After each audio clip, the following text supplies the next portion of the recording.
she's willing to cross lines for the sake of our city and for the sake of humans and people. And her voice is one that I want people to hear. There's a lot of ways that Melania and I don't understand each other. It's like we grew up in different places, and this and this and this and this.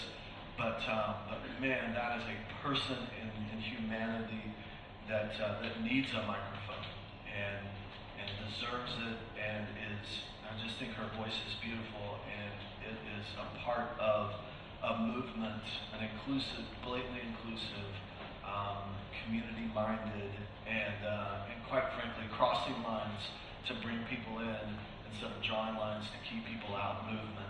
And so, man, I love Melania, and the way that she expresses her gift is just unbelievable to me. So very near and dear to my heart. Thank you, Melania. Well, I'm also a little bit emotional today because honestly, this week has been brutal for me. Some parts beautiful, I would call it. Some parts beautiful, many parts brutal. And so I was in a meeting earlier this week, and a guy and a great friend of mine, we were sitting across from each other, and we literally said to each other, "Hey, if you could just say something encouraging, that would be awesome. Because right now, I just want to cuss you out in a way." I mean, it was just like, there is nothing that I'm really feeling right now. And I don't know if that's your week, and maybe it's not. Maybe you had the best week of your freaking life, and I'm excited for you. But if your week's been a little bit brutal, here's what we say at Historic. We say encouragement is our language. That's what we lead with. And so I would encourage you right now just to look at somebody close to you, smile, because that is a game changer.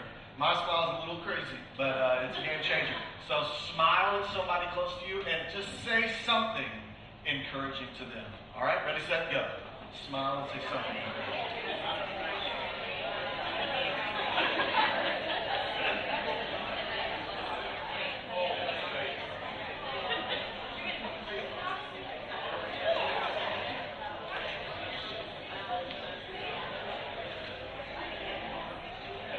Well, again, want to say thank you to the Gillies team. Every week, Gillies lovingly serves us, and I would hope that, I've heard this from some of the Gillies team, but I would hope that they would always walk away encouraged by you guys that are here in the audience with us live. So, Gillies team, thank you. I also want to say thank you to our Historic Kids volunteers. Now, the kids aren't in here. They're in another space doing amazing things. And it's important to me that you guys know, and as you tell people about Historic, that you know that Historic Kids is not a daycare. That's not what we do. Those volunteers that are volunteering right now with kids are intentionally investing, empowering life into those kids. They're saying 4 words to those kids on a regular basis. You know what those 4 words are? They'll change your kid's life. I see in you. And so we love Historic Kids, and I just want to give a shout out to those that are working there. And one of our 3rd grade girls, that's a new girl to Historic, she summed it up best with 1 word. She said, "Historic Kids is the bestest." And I'm like, that makes sense to me, so let's go with that. And then, of course, one of our values, as Holly said, is community first. And what we mean by that is that we always want to give our stage, even our money. You'll get to hear about One for One. We always give money first to the community. We always give time first to the community, and then to everything else. And so Andre and Cornerstone, I want you to get to know them. I want you to volunteer with them. The amount of just life that's being dealt with in their community is mind-blowing. A lot of crime, a lot of single moms, a lot of prostitution, a lot of drugs. In fact, they bought an apartment complex, Cornerstone did, and they have completely redeemed that situation. There were 28 units, 20 of them with drug dealers inside of them. and now they're housing for people that actually need it and are going to positively impact our community. So they do crazy great work, and so it just benefits our community when we cross lines and collaborate. And so I'm appreciative of Chris Simmons and Andre and the Cornerstone team, and would just say to you guys, we love you, we love what you do, and we love the fact that you're willing to cross lines with us. One big clap is how we roll. On three, we always just give one big clap. So 1, 2, 3. That's how we do it. All right. And if you happen to be new today, you're our honored guest. Thank you. We are a little bit crazy, but I hope that you feel welcomed here. And if you're watching online now, and you're new online, welcome. We love you too. And I would just say, we've had people all over the country watching the last several weeks, and it's been crazy cool. But this last week, we had someone watching from Canada that gave us a shout out, like multiple people from Canada.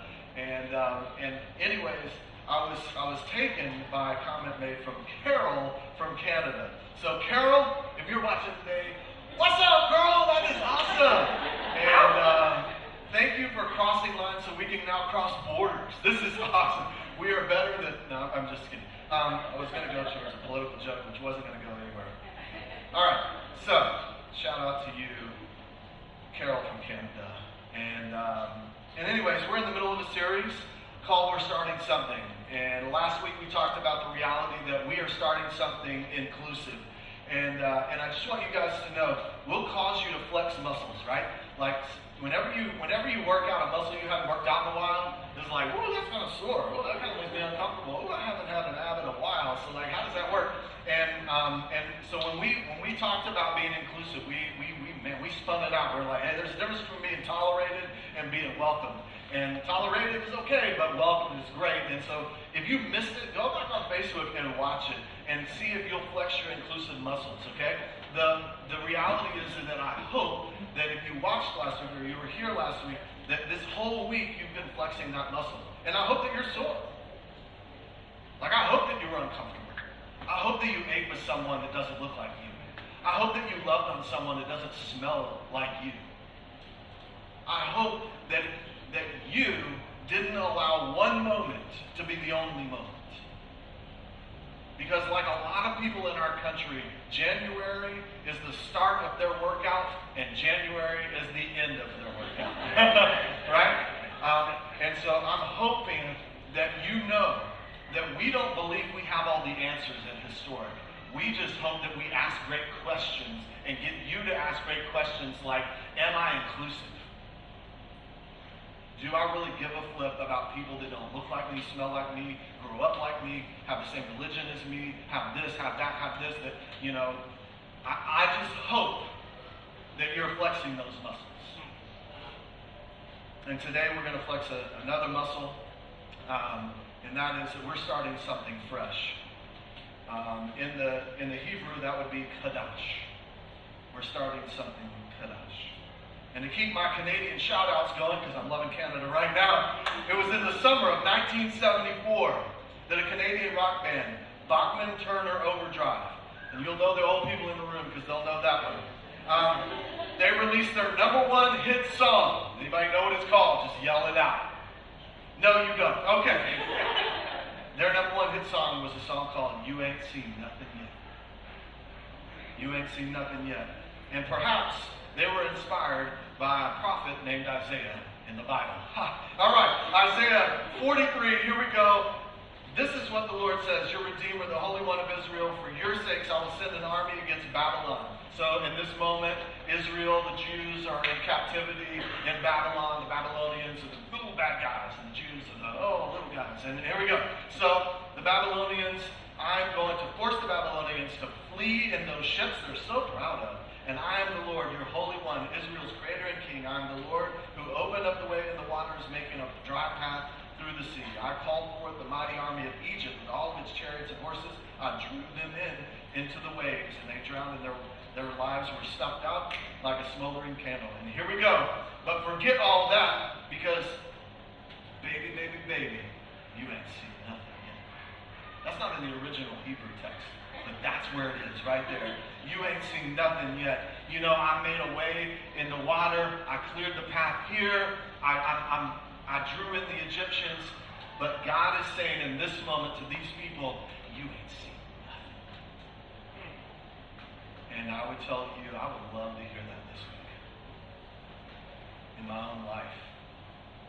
Some of us in our marriages, some of us just in our jobs, some of us in our situations at home, whatever it is, we would love to hear the idea that we ain't seen nothing yet. In fact, he goes on, it's nothing compared. Forget all that, because it's nothing compared to what I'm about to do. I'm about to do something new, something fresh.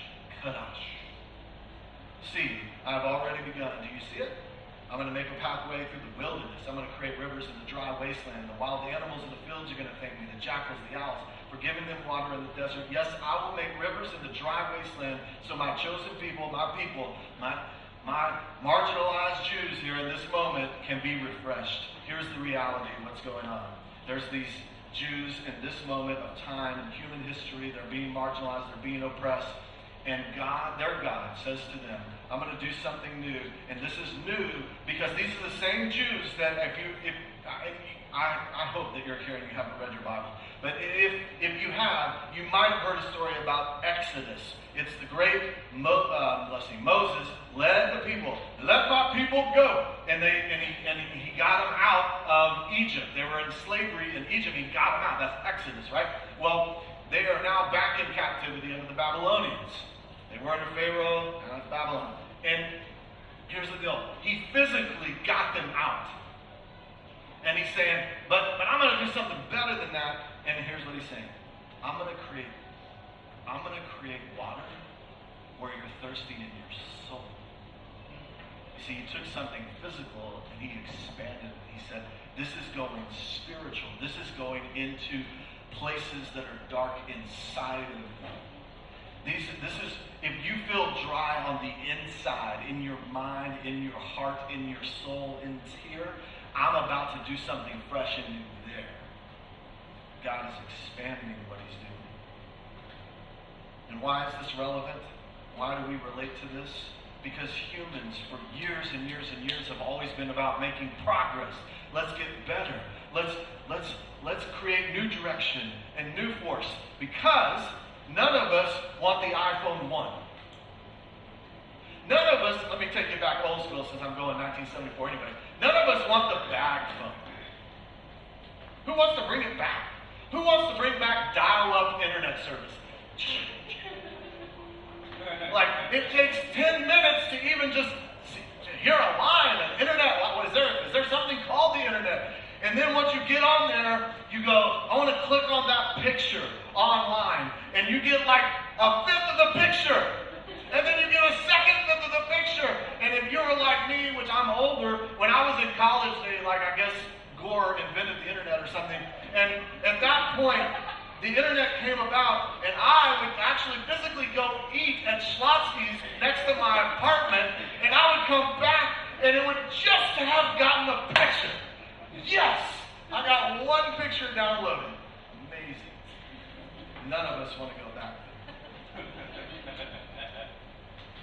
We all relate to the people who want fresh change and fresh provision, fresh life. We all relate to this God of the Hebrew people who said, I'm not going to rule over you with violence. This is so different than the Babylonian gods. I'm bringing love. I'm bringing fresh waves. I'm coming into your soul, and if you're thirsty, I'm going to give you something to drink. Fast forward 700 years, and this same God, the God of Isaiah and the Hebrews, the Hebrew people, are still being provided for, still fresh stuff coming, and now God ups his game a whole nother level, and he says, I'm going to make it personal now. You know what he did? He said, I'm going to actually send my only son. Some of you have kids. I'm about to have my first daughter. And if you try to touch my kid, I will cut you. No, I'm kidding. here's the thing that I know, is that I'm not giving up my daughter for anyone. And yet, the God of Isaiah, the God of this little Palestinian Jew that came into the earth, he gave up his son. He said, I'm making it personal. The progress is personal now. Like, we're going to do something fresh and new, and it's going to not just kind of give a little directional change. It's 180 degrees now. I'm sending my son. And so God desires a fresh movement through this Palestinian Jew named Jesus, his son. And he comes and he says something radical. He says, I'm going to fulfill the law. Sounds radical, doesn't it? I'm going to fulfill the law. We don't understand that because that's not language we use. But in Jesus' day, Jesus didn't have like a Bible.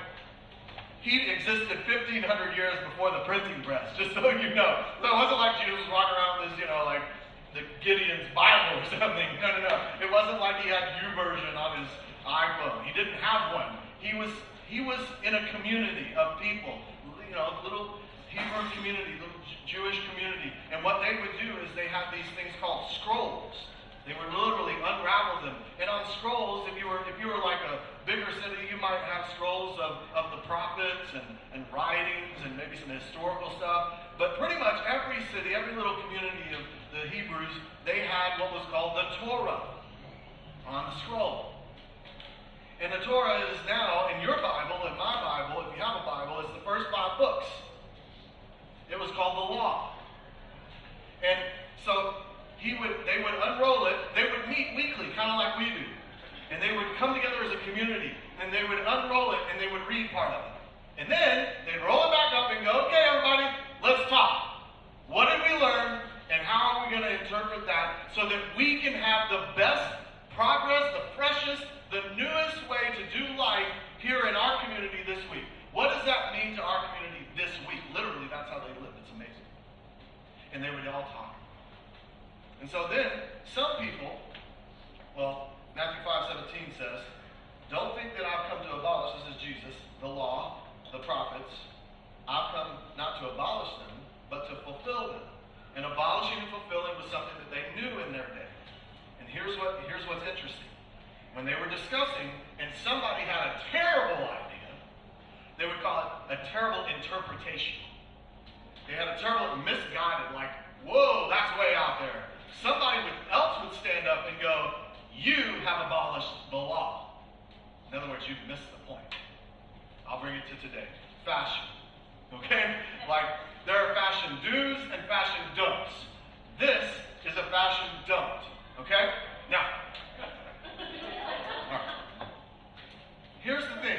If you wear that today, if you wear that to Historic, I'm going to stand up and go, you have abolished the fashion laws and caused the fashion gods to cringe.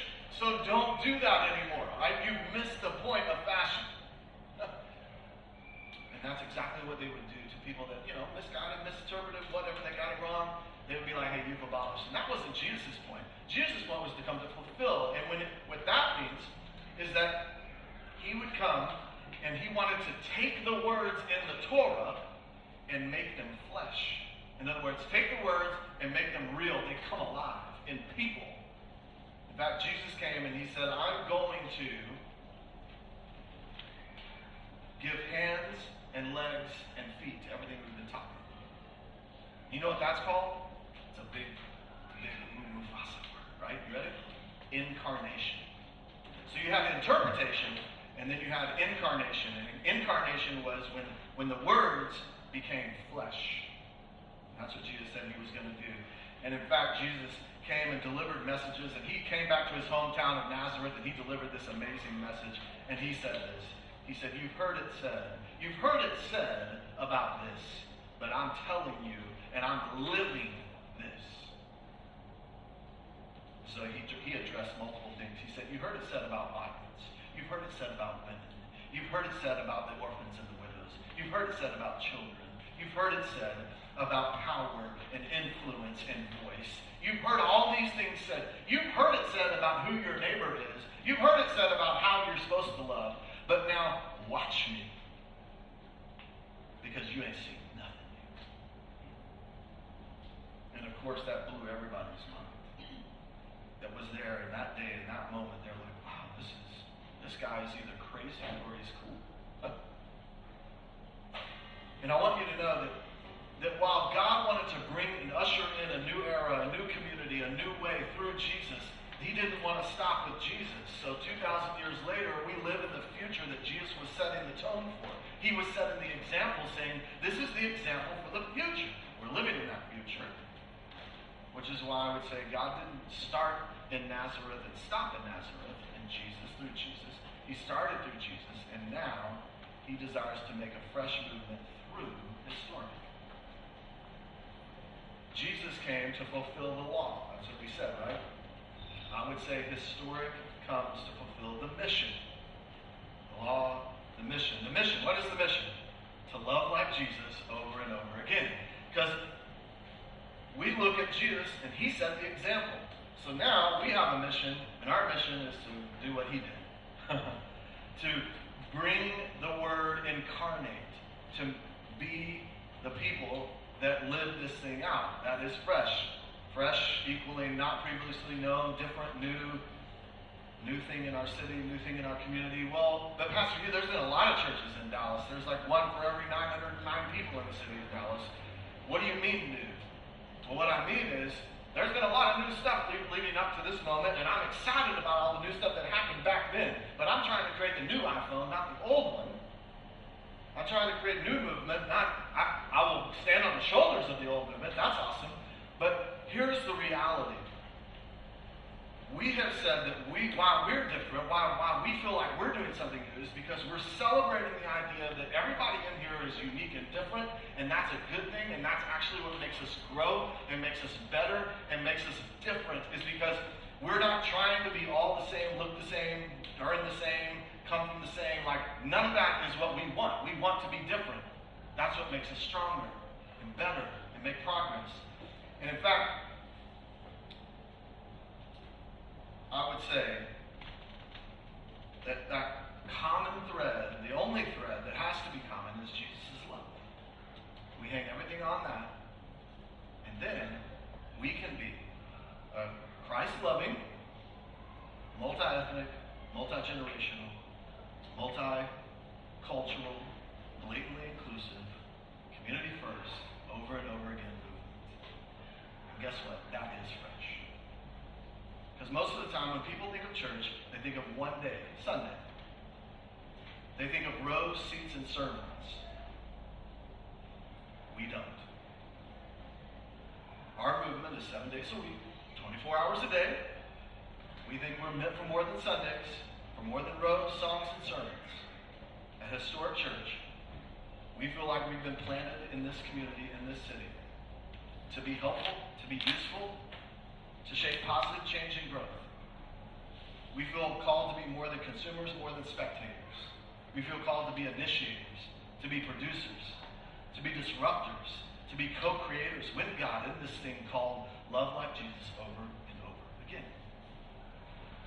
That said, I don't think God just started something in Nazareth or through Isaiah, then in Nazareth, then in Historic. I actually think that God has something he desires, a fresh movement in and through you, sitting here or watching there.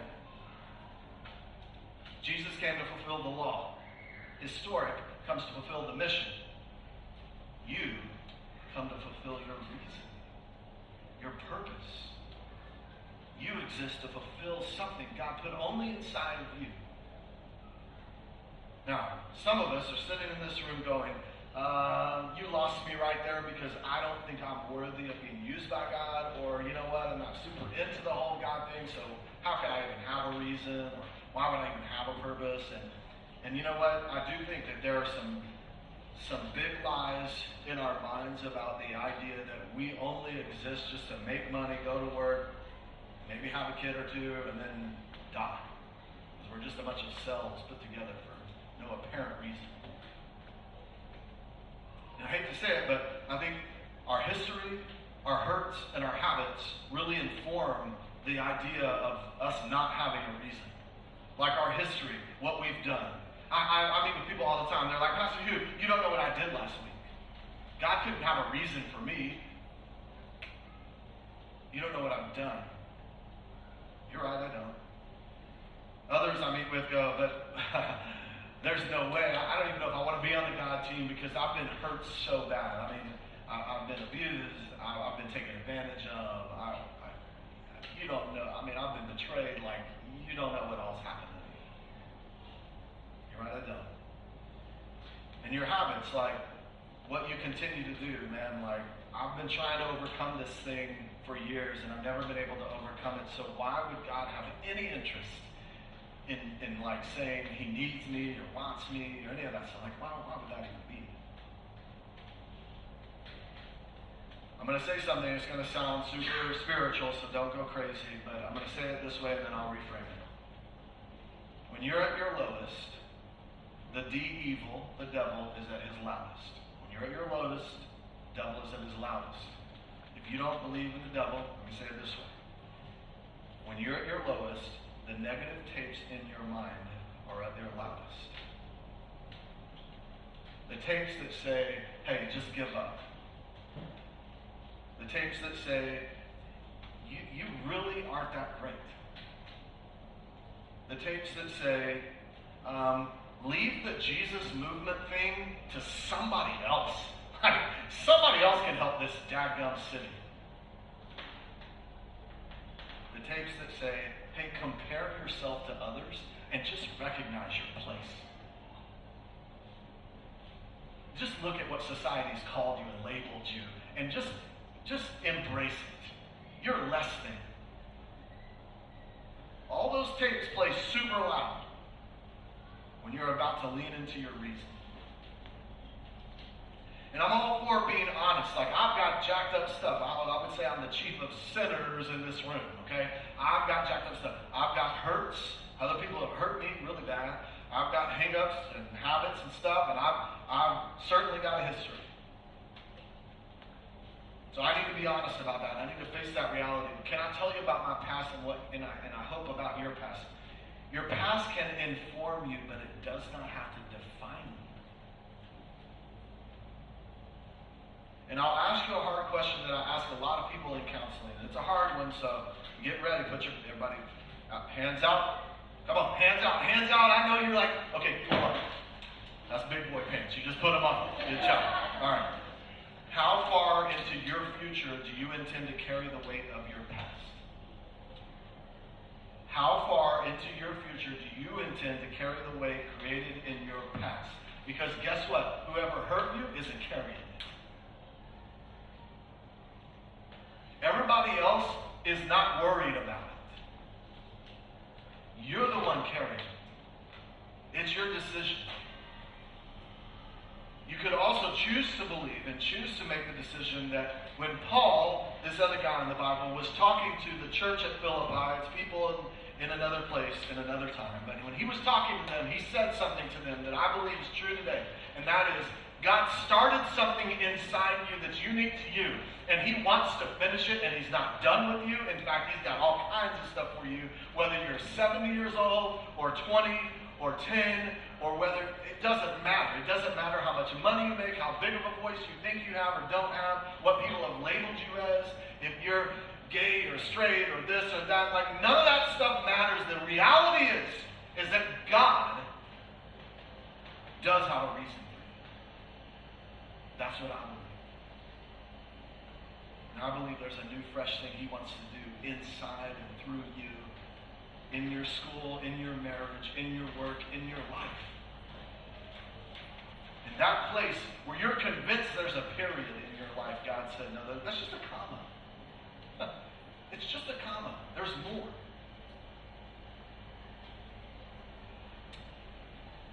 I got to do a Trinity River Mission back to school bash this week, and I got to hang out with a friend of mine. I don't know, do we have it?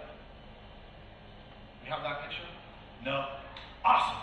Don't have that picture. But anyways, he was wearing his historic camps shirt. And it says "Make History" on it. All right, he's in 7th grade, and I got to go hug him. He's this big Hispanic dude. It's awesome. And I got to give him this big bear hug. And I couldn't help but thinking, if I would have listened to the tapes in my head, I would have never helped this kid. Because the tapes in my head said, when we were going to start free basketball camps, free soccer camps for kids in the inner city. See, I played basketball, and I thought, oh yeah, I can do basketball camps for kids. Of course I can. And all the tapes in my head said, there's a period there, bro. Like, you are so irrelevant and so white and so many other things that there is no way the inner city is ever going to come to a camp. Even if you put it on for free, why would they do that? And walking all around this city are kids with shirts that say they want to make history. Because we weren't willing to listen to that voice. Because I do believe that God is doing something fresh in and through us. And in order to do a new thing, you can't be fixed on the old thing. You are uniquely designed. Much like this little Jewish girl named Esther. Again, she's in the Bible. Maybe you've heard of her, maybe you haven't. She was just an ordinary Jew. She happened to be kind of pretty to the Persian king. And so the Persian king said, I want her to be my queen. So she became a Persian queen. But guess what? She lied about who she was. She's a marginalized Jew. No Persian king is going to take her. So she lied. See, she's got a past. But there's this moment where this other guy named Haman wants to kill all the Jews. And she's the queen. And she can get into the ear of the king. Even though it's very hard to get into the ear of the king in that moment, but she can do it. If she's bold enough, if she's courageous enough, if she thinks about her reason, what is her reason? She can step into her reason and say, this is my reason, this is my moment, I need to do this, this is fresh, this is new. In fact, it broke the law at the time. And I need to do this. She could think that, or she could listen to the tapes in her head going, you're a marginalized Jew, just let your family get killed and you'll probably kill you too. And in this amazing moment, she goes, her cousin Mordecai says to her, it could be that you've been given this royal position for such a time as this. And Esther replies, okay, well, go get all the Jews together, and you guys fast for me, and you guys pray for me. Don't eat or drink for 3 days, okay? And then when this is done, I'm going to go to the king, even though it's against the law, she says, and if I perish, I perish. She stepped in, man. Much like Harriet Tubman, 1849, stepped into her reason. You know what her reason was? To be an abolitionist, helping to end slavery. Harriet Tubman, leader of the Underground Railroad movement. She was crushing it, man. Living into her reason. Choosing to live into her space, into her reason. I kind of like to think about life in different ways and metaphors and stuff. And so here you are. You're alive just like me. Lives can look pretty on walls and pictures, you know. You can get good pictures of them. They make good decor. But that's not what they were created for. If you take a line and you think about what it was created for, you go, okay, what could a line be? What could a line do? And then you squeeze that line, and it creates this freshness, this refreshing way, this newness. It can be poured out for the sake of others. And that is exactly what I think when we do something fresh, it is going to squeeze us, but it's going to squeeze the real you out of us. Like, this is us. This is authentically who we are. And we can pour out. That line could only pour this out. Like, there's no other line that was going to pour this one out. And there's no other person that's going to pour out what you have inside of you into our community to make it better, to make us progress, to make us new, to make us fresh. So you have to be willing to get squeezed. Much like this guy named Elijah McCoy. I'm back on to Canada, man. I'm on Canada today. Black Canadian inventor who invented the locomotive oil can drip. Oil drip can. Sorry, I said it wrong. See, they had the locomotives would run, and then they'd have to stop to oil up the wheels. And this inventor, Elijah McCoy, this black inventor, he said, you know what, there's a better way, there's something new, there's something fresh, and I'm the guy. Like, that's what's inside of me. I can invent this thing called the oil drip can, and they don't ever have to stop. And can you just hear the words of the song, You Ain't Seen Nothing Yet? This is an unstoppable movement. You ain't seen nothing yet. These locomotives aren't going to stop. These locomotives out here aren't going to stop. Because we're going to invent, we're going to create, we're going to progress. We're going to allow it to squeeze us. And you know, they would come by and try to make copies of his work and fake, and they didn't work. And so every time an inspector or a new locomotive was made, they would come and check it, and they would ask the question, what is it? Is that the real McCoy? And I hope, it is my hope and desire for you, for me, and for Historic, that when our city squeezes us, when our city asks us, when our city encounters us, when they see us at the restaurants, in the schools, out shopping, when they see us, that they would go, man, that's the real McCoy. Those are the people that love like Jesus over and over again because they are doing something fresh. It's going to shape people. It's going to shape the city. It's going to shape the world. Let's pray. I'm going to say a prayer over us. It's something that Paul, the guy I was talking about, he would pray this over the church at Ephesus. So I'm going to pray it over us. God, we ask you to plant our feet firmly on love, to show us all the extravagant dimensions of Christ's love, so that we may experience its depths and rise to its heights. Make us new and keep us fresh. Let us live full lives, full of new grace, new mercy, and new compassion every day, over and over again. Amen.